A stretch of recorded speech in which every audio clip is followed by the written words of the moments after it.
देश में तीसरी बार प्रधानमंत्री नरेंद्र मोदी के नेतृत्व में मोदी सरकार 3.0 का गठन हो चुका है, जिसकी कैबिनेट ने भी शपथ ले ली है।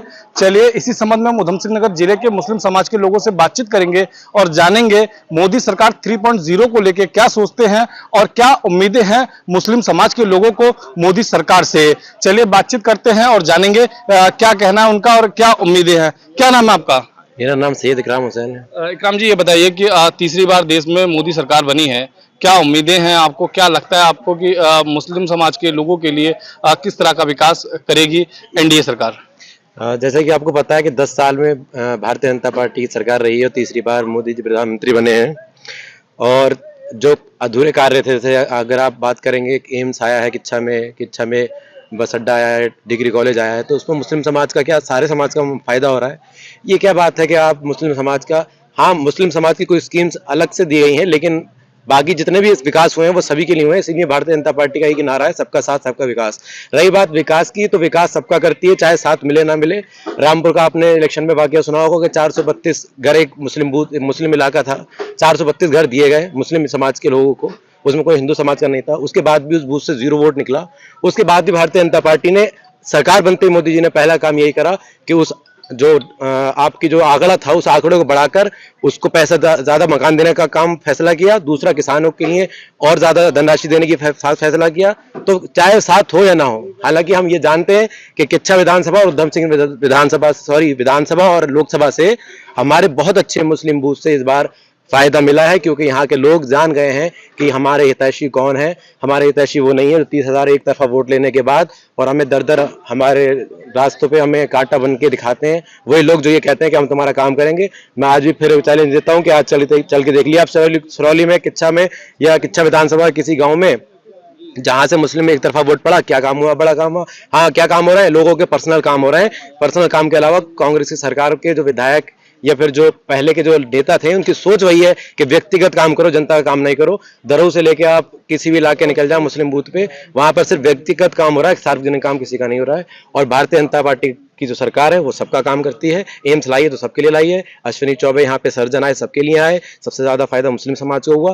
तो चाहे साथ मिला ना मिला हो, लेकिन भारतीय जनता पार्टी सरकार काम करती हुई आई है और आगे भी काम करेगी। एनडीए की सरकार बनी है, अकेले दम पे 242 सीटें लाना बहुत बड़ी बात है, जब विपक्ष में सारे लोग इकट्ठा हो जाएं। अभी आप लोग कांग्रेस के लोगों सुन सकते हैं ये बात कि आप इस बार फीके रह गया मामला, फीका रह गया मामला। अरे मामला कैसे फीका रह गया? एक बात ही बताइए आप कि यूपी में अखिलेश यादव का वोट, कांग्रेस का वोट और अन्य पार्टी का वोट एक तरफ पड़ा और एक तरफ एक अकेली बीजेपी पार्टी थी, तब जाके इतनी सीटें लेके आप आ रहे हैं। और अगर अकेले अकेले अपने अपने बल पे लड़ते तो ये वही हाल होता। तो देखिए, जब सब इकट्ठा होते हैं तो असर तो पड़ता है, लेकिन अकेले बलबूते पे भारतीय जनता पार्टी की सरकार बनी है और एनडीए की सरकार बनी है। और उसके बहुत कोशिश कर रहे हैं हमारे कांग्रेसी समाज के लोग, इंतजार कर रहे हैं कि विपक्ष से जो हमारे नायडू हैं और वो हैं चले जाएं, लेकिन वो ऐसा नहीं जाएंगे। उन्हें दोस्ती निभाना और जो राजधर्म है वो निभाना आता है। तीसरी बार सरकार बनी है और आप युवा हैं, कौन कौन से मुद्दे हैं जिनको आप चाहते हैं कि सरकार प्राथमिकता से हल करे और जिससे कि मुस्लिम समाज के साथ साथ अन्य समाज के युवाओं को भी लाभ मिले? मैं 2 चीज़ों पे, हाँ ये है, हमारी गवर्नमेंट चाहे तो इम्प्रूवमेंट कर सकती है। एक तो जो हमारे युवा हैं उनमें शिक्षा के लिए कुछ ऐसी स्कीम्स ला सकती है कि जो छोटे बच्चों से लेके और एक बड़ी एज तक जो एक स्कीम रहे जिससे बच्चों को लाभ मिले, फायदा मिले, जिससे वो पढ़ाई कर सकें और रोजगार पे हम बेटर इम्प्रूव कर सकते हैं, उसके लिए काम करें। हालांकि ऐसा नहीं है कि गवर्नमेंट ने कोई स्कीम निकाली, बहुत सी नौकरियां निकल रही हैं। अगर आप लोग देखेंगे तो आईएएस आईपीएस ऑफिसर कितने मुस्लिम समाज के निकले हैं पिछले 10 सालों में। कितने हमारे उधम सिंह नगर में कितने फॉरेस्ट ऑफिसर जो मुस्लिम समाज के, मैं जानता हूँ पर्सनली, बहुत से लोगों को, युवाओं को उसमें मौका मिला, उनकी जॉब लगी है। लेकिन बात वही है कि काबिलियत को हमें ले जाना पड़ेगा। नौकरी हमारे घर चल के नहीं आएगी, पहले हमें पढ़ना पड़ेगा। कुरान की पहली आयत इकरा है, उसको फॉलो करना पड़ेगा। मुस्लिम समाज को अपना फायदा खुद करना पड़ेगा। हम अपना जो कहते हैं ना मुस्तकबिल अपना खुद हमें निर्धारित करना है, कोई और नहीं लिखेगा। सबसे पहले हमें इल्म हासिल करें और इल्म के लिए हमें स्कूल जाना पड़ेगा और बुराइयों से बचना पड़ेगा। यही मैं कामना करता हूं कि सरकार जो है हमारे युवाओं का, सभी समाज के युवाओं का फायदा करेगी और रोजगार में कुछ बढ़ोतरी करेगी। चलिए, कुछ और लोग भी हमारे साथ बातचीत करने के लिए मौजूद हैं, उनसे हम बातचीत करेंगे और जानेंगे उनका क्या कहना है और किस तरह से मोदी सरकार 3.0 को देखते हैं और क्या उम्मीदें हैं। भाई साहब, क्या नाम है आपका? मेरा नाम जावेद मलिक है। जावेद जी, ये बताइए कि तीसरी बार देश में मोदी सरकार बनी है, मोदी सरकार 3.0 का गठन हो चुका है। क्या उम्मीदें हैं सरकार से? क्या काम है ऐसे कि जिसको आप चाहते हैं कि सरकार प्राथमिकता से हल करे? देखिए, पहले तो मैं आपको करेक्ट करना चाहूँगा, ये मोदी सरकार नहीं है, एनडीए सरकार है। गठबंधन के साथ सरकार है। उम्मीद करते हैं सरकार पूरी चले। हम ये उम्मीद करते हैं। सरकार से हमें बहुत सारी उम्मीदें हैं जो पिछले 10 वर्षों में हमारी पूरी नहीं हुई हैं। जैसे कि नौकरी के मुद्दे हैं, नौकरियां नहीं दी गई, या महंगाई आप देख रहे हैं, बहुत ज़्यादा महंगाई बढ़ गई। मैं अगर उधम सिंह नगर की बात करूँ तो यहाँ सर्किल रेट बहुत बढ़ गया ज़मीनों का, तो इसमें थोड़ा सा राहत देनी चाहिए। किसानों के मुद्दे, एमएसपी लागू नहीं हो पाई है, एमएसपी लागू होनी चाहिए, मुझे मेरा ये मानना है। और जैसे कि मतलब मेरा ये मानना है कि जो इनकी जो सहयोगी पार्टी है इंडिया की, जो गठबंधन में है टीडीपी, तो जैसे चंद्रबाबू नायडू ने एक पहल करी है, एक अच्छी पहल है कि 4% वो मुस्लिम आरक्षण दे रहे हैं नौकरियों में। ये एक अच्छी पहल है। मुस्लिमों की जो हालात है देश में, वो बद से बदतर है, बद से बदतर हालात है। एक इस तरीके की पहल की जानी चाहिए। बाकी कुछ हो ना हो, लेकिन शिक्षा में और नौकरियों में मेरा मानना है कि इनको जो है आरक्षण देना ही चाहिए। और पूर्व में जिस तरीके के बयान जो संबंधित सरकार के लोगों द्वारा दिए जा रहे हैं, ऐसे बयान जिससे कि जो अल्पसंख्यक समुदाय, खासकर मुस्लिम अल्पसंख्यक, वो हाशिए पर था, इस तरीके की पुनरावृत्ति नहीं होनी चाहिए। जो माननीय हमारे प्रधानमंत्री जी, उनसे बहुत उम्मीदें हैं कि वो जो नंबर इस बार कम हुए हैं उससे वो कुछ सीखेंगे, और सीखना चाहिए। देखिए, एक आम आदमी को क्या, आम आदमी को इससे फर्क नहीं पड़ता है कि सरकार किसकी है, वो इंडिया गठबंधन की है या एनडीए गठबंधन की। उसे चाहिए काम। काम होगा तो नंबर भी बढ़ेंगे, वोट भी बढ़ेंगे। जैसे कि हम देखते हैं कि हमारे बराबर में एक सितारगंज विधानसभा है, वहाँ भाजपा को अच्छा वोट मिलता है। या किच्छा से लगे हुए जो भी कुछ गांव हैं, गौघाट है, यहाँ से भाजपा को अच्छा वोट मिलता है, वो काम के बल पर मिलता है। लोकल जो प्रतिनिधि हैं वहाँ काम करते हैं तो उन्हें वोट मिलता है। तो भाजपा के जो भी मित्र हैं, उनको इस मानसिकता के साथ काम नहीं करना चाहिए कि ये फला समुदाय का, फला समुदाय, काम कीजिए, वोट मिलेगा। भाजपा का कहना था कि हमने जो भी योजना लाए, उसमें सबका साथ सबका विकास की बात करी। जैसे कि बात करें आयुष्मान योजना की, तो आवास योजना की, प्रधानमंत्री आवास योजना की, इसके साथ साथ जो अन्य योजनाएं हैं उसका क्या लाभ मुस्लिम समाज के लोगों को नहीं मिला? आपकी बात सही है, बिल्कुल लाभ मिला है। विधानसभा, सॉरी, लोकसभा के स्पीकर थे ओम बिरला जी, उनकी एक फाइनेंस कंपनी है, मैं अभी मेरा नाम स्किप हो रहा है, आप स्वयं कोशिश कीजिए कि मुस्लिम नाम से उनकी कंपनी से लोन करा के दिखा दीजिए।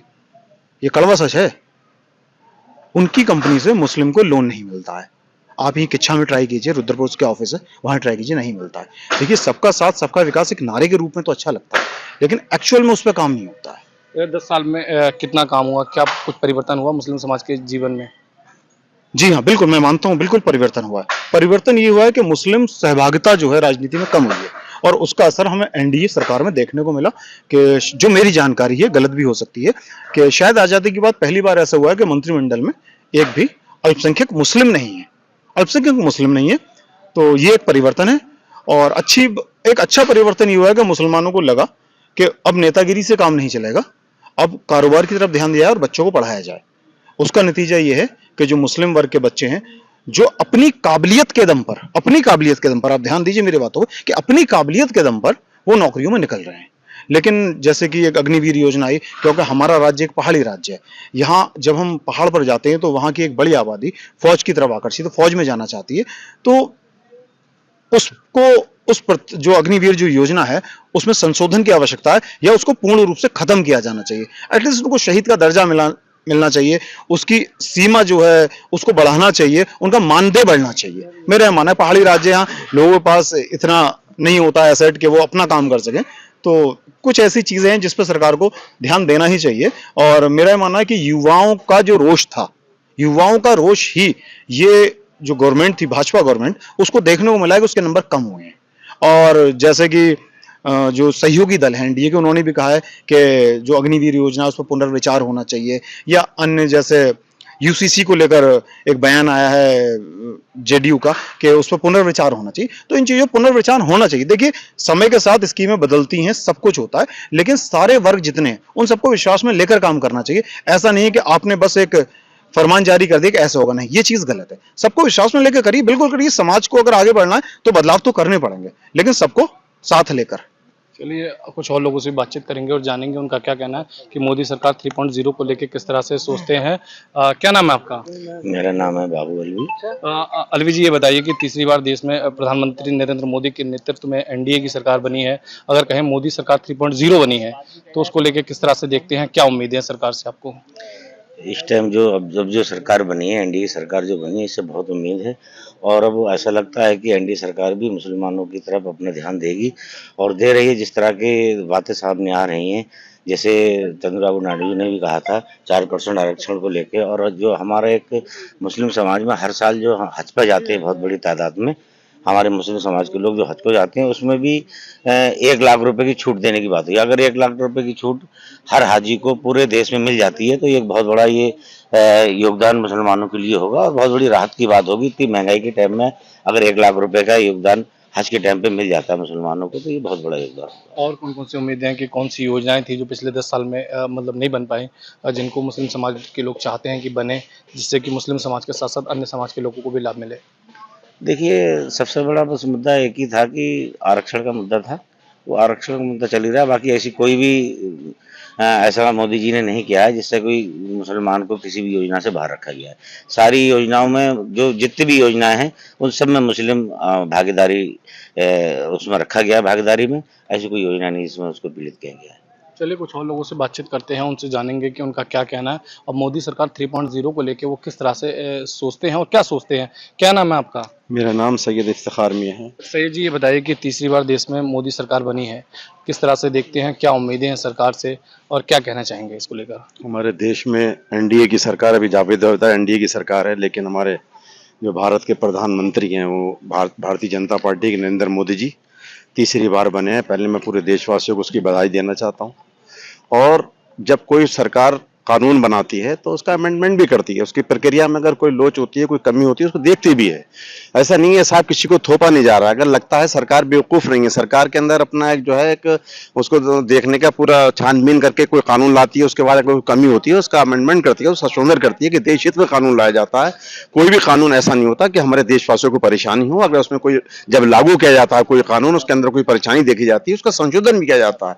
तो उसमें जैसे आपने देखा हमारे कृषि बिल आए, उसमें लगा अगर लोग परेशान है, लोगों को परेशान, मोदी जी ने वापस लिए, उदाहरण है। तो बात क्या है, अभी सब लोग बता रहे थे कि हमारे देश में अगर हमारे जावेद जो हैं मलिक जी हैं, ये तो उसमें जो है ना, ये मैं कह रहा हूँ कि हमारे साथ चलें, भाजपा ज्वाइन करें। आज देखो कितना सम्मान मिलेगा इनको भाजपा में। अगर ये कह रहे हैं कि सम्मान अगर हमारे साथ चलें, अगर ना भाजपा इनको सम्मान दे तो बाद में ये कहते हैं कि सम्मान नहीं मिलता। अब ये बताइए, अगर मैं विधायक का टिकट ले लूं, मुझे दे दे भाजपा, तो क्या मुसलमान मुझे जिता देंगे? 10 सीटें दे देता, 10 हार जाएगी तो 240 230 रह जाएगी। तो ये आरोप लगाते हैं कि भाजपा मुसलमानों को टिकट नहीं देती, तो टिकट देकर हरवाने नुकसान थोड़ी करेगी। तो सबका साथ, सबका विकास, सबका विश्वास, सबके प्रयास के तहत भाजपा चलती है। अगर लोग आगे आएंगे, मुसलमान आगे आएंगे तो वो दिन भी दूर है। हमने कहा, अभी पोस्ट में देखा होगा, मैंने लिखा है कि आप अल्पसंख्यकों को भी टिकट वितरण करें, मंत्रियों को साझा करें, और जो भी उसमें है सब सरकार देखती है। सरकार अपने देश के भले के लिए, देशवासियों को देखिए, विचारधारा की लड़ाई होती है। कांग्रेस अपने विचारधारा के साथ है, भाजपा अपनी विचारधारा के साथ है। अब चुनाव हो गया, हम सब लोग प्यार से चले, और जो लोग हैं, चाहे वो कांग्रेस के हों, चाहे समाजवादी के हों, चाहे भाजपा के हों, जो भी गरीब लोग हैं, गरीब जो होता है किसी पार्टी का नहीं होता, उसके घर को जाए, उसकी समस्या को सुने, उसके सिर पे हाथ रखे शफकत का, उसकी समस्या को देखे, चाहे वो कांग्रेस का हो चाहे किसी भी पार्टी का हो, वो सरकार की योजनाओं से उसको लाभ पहुंचाए। यही हम चाहते हैं। सरकार बनी है, क्या उम्मीदें हैं सरकार से? आपको क्या लगता है कि कौन कौन सी योजनाएं थी जिस पे सरकार को काम करना चाहिए, जिससे कि मुस्लिम समाज के लोगों की जो स्थिति है उसमें बदलाव आ सके और स्थिति अच्छी हो सके? देखिए, ऐसी बहुत सी जितनी योजनाएं चल रही हैं, हमारा राशन कार्ड में जो तुम्हारा या खाद्यान्न योजना है, इसमें बहुत बेहतर काम कर रही है। हमारे जो यूसीसी है उसको बहुत बारीकी से देख के भी कह रहे थे कि यूसीसी में अमेंडमेंट होना चाहिए, एक सबका जो है कि एक जैसा कानून होना चाहिए। देखो, कहीं पर भी अगर हम लोग क्या कहते हैं, कौवा कान ले गया, लेकिन हम देखते हैं कान तो हमारे मौजूद है। देखिए, जो भी चीज है, कोई हमारी नमाज को नहीं रोक रहा, कोई हमारे रोजे जो हमारे कुरान में लिखा है, जिस तरह से नमाज पढ़ो उस तरह से हम नमाज पढ़ते हैं, उस तरह से हम मस्जिद जाते हैं, अपने भाइयों से मिलते हैं, सबको मुबारकबाद देते हैं, हमें तो कोई परेशानी नहीं। तो बात यह है, यहाँ कुछ ऐसा है ही नहीं यूसीसी में जो उसमें कुछ अमेंडमेंट किया जाए, जिसमें जो चीज अपने आप में पूरी है, जो अपने आप में संपूर्ण है, उसमें क्या फिर अधूरापन है, उसमें हम क्या संशोधन करें? और वो इतना बढ़िया यूसीसी कानून है, सबके लिए एक कानून है, हमारा एक देश और एक कानून है और बेहतरीन सरकार उसमें काम किया। हम उसका पूरा समर्थन करते हैं यूसीसी का, और अपने हम प्रदेश के यशस्वी मुख्यमंत्री उनका हम बहुत धन्यवाद देना चाहते हैं कि उन्होंने यूसीसी जैसा कानून लेके आए, जिससे निश्चित तौर पर उत्तराखंड को फायदा मिलेगा। पूरे भारत में यूसीसी कानून आएगा और पूरा देश जो है इससे लाभान्वित होगा। चलिए, कुछ और लोग हैं, उनसे हम बातचीत करेंगे और जानेंगे उनका क्या कहना है। मुस्लिम समाज का जो लोग हैं, मोदी सरकार 3.0 को लेकर किस तरह से सोचते हैं। हमारे साथ बातचीत करने के लिए कुछ और लोग भी मौजूद हैं, इनसे हम बातचीत करेंगे और जानेंगे इनका क्या कहना है। मोदी सरकार 3.0 को लेकर किस तरह से सोचते हैं। क्या नाम है आपका? मेरा नाम हारून है। हारून जी, ये बताइए कि तीसरी बार देश में प्रधानमंत्री नरेंद्र मोदी के नेतृत्व में मोदी सरकार 3.0 का गठन हुआ है, किस तरह से देखते हैं, क्या उम्मीदें हैं सरकार से आपको? सरकार से हमें बहुत उम्मीदें हैं। पिछली बार भी हमारी इस विधानसभा में बढ़ चढ़ के बहुत बड़ा काम हुआ। जैसे हमारा एम्स आया, डिग्री कॉलेज आया, नहर का कवरिंग का काम आया, जो बहुत बड़ी तादाद में मुस्लिम इलाके में गंदगी और बदबू जो फैलती थी वो हमारी बंद करी गई। और पिछले राजेश शुक्ला जी के कार्यकाल में बहुत बड़े काम हुए, जिससे हमारे संगठन ने, मुस्लिमों ने बढ़ चढ़ के हिस्सा लिया और कुछ वोट की तब्दीली हुई है। जहाँ पे मोदी सरकार को वोट कम पड़ता था, आपकी 10 से 12% लगभग वोट बढ़ा है। इससे मुसलमानों में थोड़ी उत्साह और आई है और हमें अभी और उम्मीद है। तीसरी बार मोदी जी आए, हमें बहुत उम्मीदें हैं जो अच्छा करेंगे। क्या क्या उम्मीदें हैं सरकार से? कौन कौन सी योजनाएं हैं जो कि बेहतर करनी चाहिए, जिससे कि अधिक से अधिक लोगों को लाभ मिल सके? भाई, मोदी जी की जो योजनाएं अभी जो पहले जो थी और अब जो बढ़ा के की है, पहला नंबर उन्होंने कैबिनेट की उसमें किसानों के लिए पहले ही उसमें 2-2 हज़ार रुपए जो डाले जाते थे, पहले ही विस्तार में उन्होंने काम किया। और हमें जो सड़कों का उसका काम था, जो हमारी दिक्कतें थी, बहुत दूर है। और क्या उम्मीदें हैं इस बार? क्या लगता है आपको कि कौन से काम ऐसे थे जो बचे रह गए पिछले 10 साल के कार्यकाल में, इस साल होने चाहिए? जो पेंडिंग में काम पड़े हुए थे, जैसे हमारे जो कुछ बेरोजगार जो लोग घूम रहे थे, उनके लिए मोदी जी ने जगहें निकाली हैं। उसमें उम्मीद है हमें नौकरी लगेगी। आपने सुना कि उधम सिंह नगर जिले के मुस्लिम समुदाय के लोगों ने साफ तौर पे बातचीत करते हुए बताया कि मोदी सरकार 3.0 से उन्हें काफ़ी उम्मीदें हैं और उनका मानना है कि सरकार बनी है तो कहीं ना कहीं मुस्लिम समाज के लोगों के लिए भी अच्छा करेगी और उनके लिए भी कुछ ऐसी योजनाएं निकालेगी जिससे कि उनको सीधे तौर पे लाभ मिले।